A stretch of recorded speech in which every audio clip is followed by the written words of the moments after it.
Depuis le début des années 2000, le continent africain réalise d'importants progrès économiques avec une croissance annuelle globale de 5%, mais aussi le développement d'une classe moyenne, le développement des infrastructures, l'intégration économique ou encore la création d'emplois sont des outils au service de la croissance du continent. Guillaume Durand.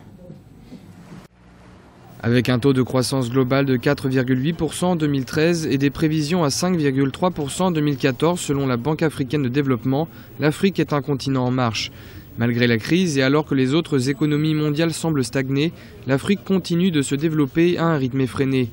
Les politiques de développement des infrastructures, d'intégration économique ou encore d'exploitation des matières premières portent leurs fruits, même si les défis restent nombreux. Depuis 5 ans, on a appliqué une stratégie que j'estime, que beaucoup d'Africains estiment qu'il était ce que l'Afrique avait besoin. Donc les infrastructures, intégration économique, la société privée, la gouvernance, toutes choses que l'Afrique a besoin pour décoller, comme ils le font à ce moment. Mais on a constaté en même temps que autant les économies africaines étaient en pleine croissance, et la pauvreté ne recule pas suffisamment vite. Donc il fallait trouver les moyens d'accompagner à la fois la croissance et la réduction des inégalités, de la pauvreté, protection du capital naturel, mais aussi création des emplois. Aujourd'hui, nombreux sont les étudiants africains qui ne trouvent pas d'emploi à la fin de leur cursus.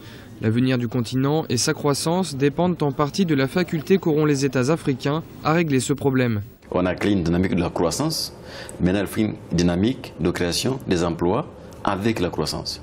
Parce que la croissance qui ne crée pas des emplois, à terme, n'est pas soutenable. Maintenant, il faut la bonne qualité de la croissance, mais aussi une qualité inclusive. L'Afrique compte plus de 200 millions de personnes âgées de 15 à 24 ans, des proportions qui devraient plus que doubler d'ici à 2050. La mise en place de politiques en matière d'éducation et d'emploi sont donc des nécessités pour que l'Afrique continue son développement économique, aujourd'hui trop dépendant de ses matières premières. Et avec nous sur le plateau, Monsieur Donald Kaberuka, président de la Banque africaine de développement. Bienvenue. Merci. Merci d'avoir accepté notre invitation. Monsieur Kaberuka, on vient de le voir dans le sujet, il y a comme un paradoxe qui est soulevé. D'un côté, on a une Afrique qui connaît une croissance élevée et en même temps, vous le dites vous-même dans le sujet, la pauvreté ne recule pas comme on le souhaiterait. Comment les États et les instances financières, comme la BAD par exemple, peuvent faire en sorte que les populations bénéficient davantage de cette croissance? Très bien. D'abord, ce n'est pas vrai que la pauvreté ne recule pas. Il recule, mais pas assez vite. Il est passé de 58% à 48%. Mais parce que la démographie aussi augmente dans certaines régions comme le Sahel à 3%, c'est une bataille assez difficile. Mais deuxième élément, la croissance inclusive, il est important, politiquement d'abord. Parce que, comme vous avez en Tunisie, s'il n'est pas inclusif, il n'est pas soutenable. Deuxième chose, il est important sur le plan social. C'est juste, il faut créer une équité. Le but de la croissance économique, ce n'est pas la croissance, c'est sur le bien-être du peuple. Troisièmement, c'est important économiquement. Parce que quand vous créez le pouvoir d'achat, une classe moyenne, c'est cela qui crée la demande interne qui lui-même soutient la croissance. Donc pour ces raisons, il faut absolument poursuivre la croissance, mais veiller à ce que les inégalités soient réduites et que la majorité des personnes dans le pays, les femmes, c'est des régions, il n'y a pas une catégorie de la population qui est laissée pour compte. C'est ça le sens de l'inclusion. Alors, autre défi dont on parlait dans le sujet, c'est celui de l'emploi. Le chômage affecte particulièrement les jeunes. Des jeunes pourtant de plus en plus diplômés, on le voit sur le continent. Comment expliquer que la croissance ne crée pas plus d'emplois?